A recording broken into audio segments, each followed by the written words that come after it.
Welcome to the exciting universe of music theory. Are you ready to learn? Then let's begin. Today we will talk about Scale 3741, Zydyllic, which sounds like this.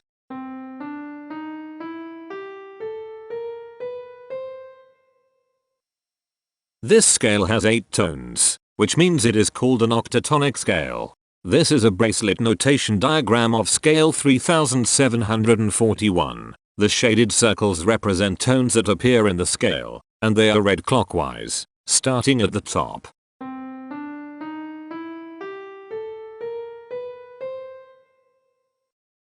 The pitch class set for this scale is 0, 2, 3, 4, 7, 9, 10, 11. The fourth class is 8, 14. This set is not prime.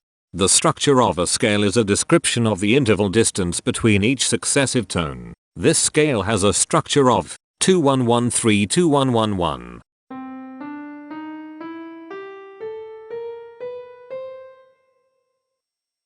The binary representation of this scale is determined by mapping tones of the scale to binary digits.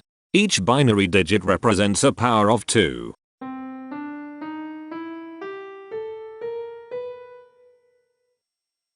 To get the scale number, we add the powers of 2 together.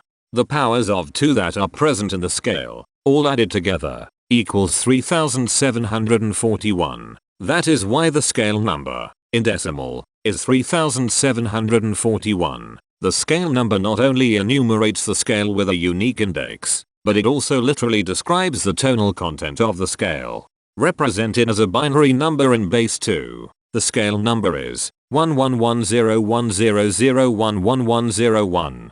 Here are the common triads present in this scale. The diagram in the center is a graph of parsimonious voice leading between triads. There are 3 major triads.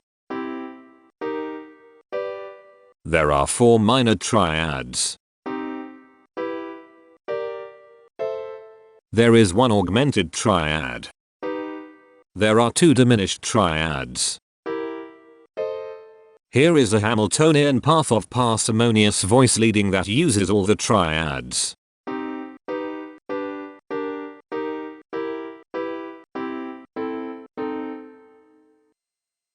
This scale has 8 modes. The first mode is itself. The second mode is scale 1959, also known as Heteromorphisms. It sounds like this.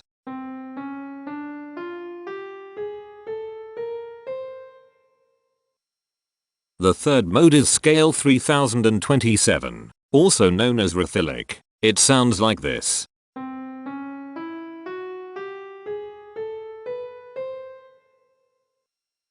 The fourth mode is scale 3561, also known as Imperfections. It sounds like this.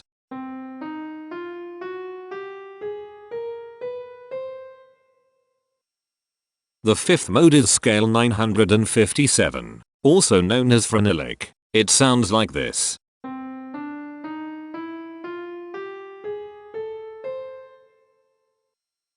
The sixth mode is scale 1263, also known as Zydyllic. It sounds like this.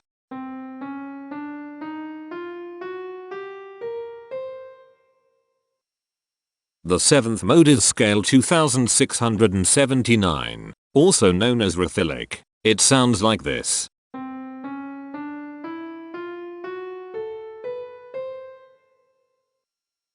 The eighth and last mode is scale 3387, also known as Zydyllic. It sounds like this.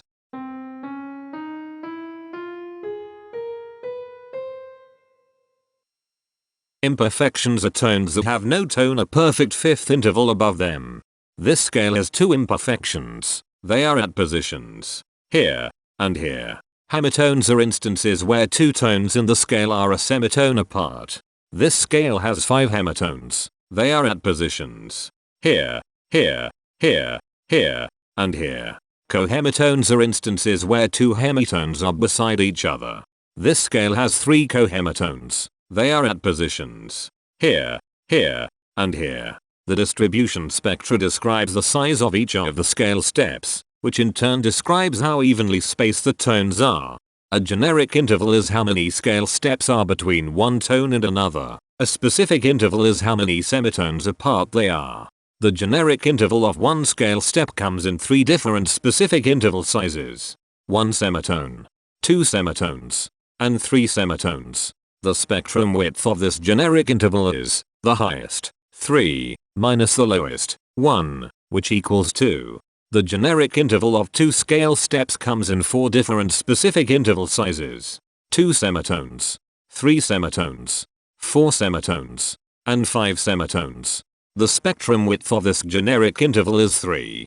The generic interval of 3 scale steps comes in 4 different specific interval sizes: 3 semitones, 4 semitones, 5 semitones, and 6 semitones. The spectrum width of this generic interval is 3. The generic interval of 4 scale steps comes in 2 different specific interval sizes: 5 semitones and 7 semitones. The spectrum width of this generic interval is 2. The generic interval of 5 scale steps comes in 4 different specific interval sizes: 6 semitones, 7 semitones, 8 semitones, and 9 semitones. The spectrum width of this generic interval is 3. The generic interval of 6 scale steps comes in 4 different specific interval sizes: 7 semitones, 8 semitones, 9 semitones, and 10 semitones. The spectrum width of this generic interval is 3. And finally, the generic interval of 7 scale steps comes in 3 different specific interval sizes: 9 semitones, 10 semitones, and 11 semitones. The spectrum width of this generic interval is 2. The spectrum variation is the sum of all the widths, divided by the number of tones. The spectrum variation of this scale is 2.25. Since the variation is greater than 0, this indicates that the scale is not perfectly even. The highest spectrum width is 3. Since this is greater than 1, we know that this scale is not maximally even. If every spectrum has exactly 2 specific intervals, we call that the Myhill property. This scale does not have the Myhill property. Since the generic interval ranges overlap, this scale is an improper scale. The interval vector of a scale is a description of what intervals exist between its tones. There are 5 intervals with the size of 1 semitone. They are here, here, here, here, and here. There are 5 intervals with the size of 2 semitones. They are here, here, here, here, and here. There are 5 intervals with the size of 3 semitones. They are here, here, here, here, and here. There are 5 intervals with the size of 4 semitones. They are here, here, here, here, and here. There are 6 intervals with the size of 5 semitones. They are here, here, here, here, here, and here. There are 2 intervals with the size of 6 semitones. They are here, and here. Each interval does not appear in this scale a unique number of times, so this is not a deep scale. Heteromorphisms are comparisons between every interval in a set. They can be classified as contradictions, ambiguities, and differences. A contradiction exists when a small generic interval has a bigger specific size than a larger generic interval. For example, if a generic third interval has a larger size in semitones than a generic fourth interval, that is a contradiction. The number of contradictions in this scale is 34.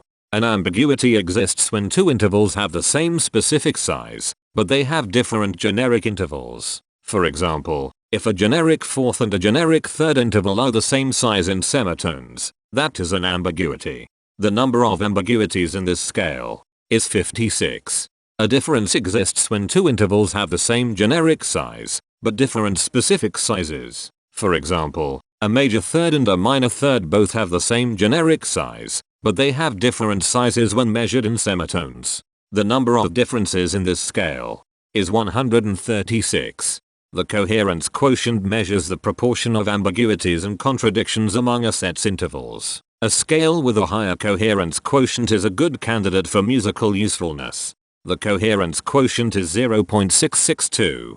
The sameness quotient measures the proportion of heteromorphic differences among a set's intervals. A scale with a higher sameness has fewer differences, so it is also a good candidate for musical usefulness. The sameness quotient is 0.306. This scale has no reflective symmetry. This scale has a different pattern of intervals ascending and descending, so it is not palindromic. This scale has no ridge tones. The balance of a scale depends whether the tones are spaced equally enough for the center of gravity to be in the center of the scale.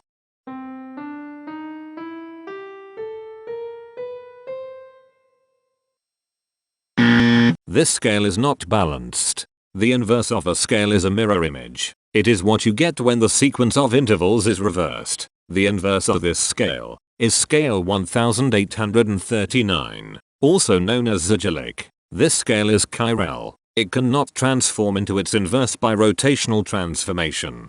This scale has no rotational symmetry. For even more detail about this scale, visit ianring.com/musictheory/scales/3741. If you found this video informative, please consider supporting this channel by becoming a patron. Of course, not everyone has the means to support a project like this one financially, and that's okay. But if you are able to spare just $1 a month, your help is deeply appreciated. It will not only allow others to continue enjoying this series for free, but will also go toward improving the quality and quantity of music theory resources we can provide. Go to patreon.com/musictheory and join others like yourselves who totally geek out on all this nerdy stuff. Thank you to these Patreon patrons.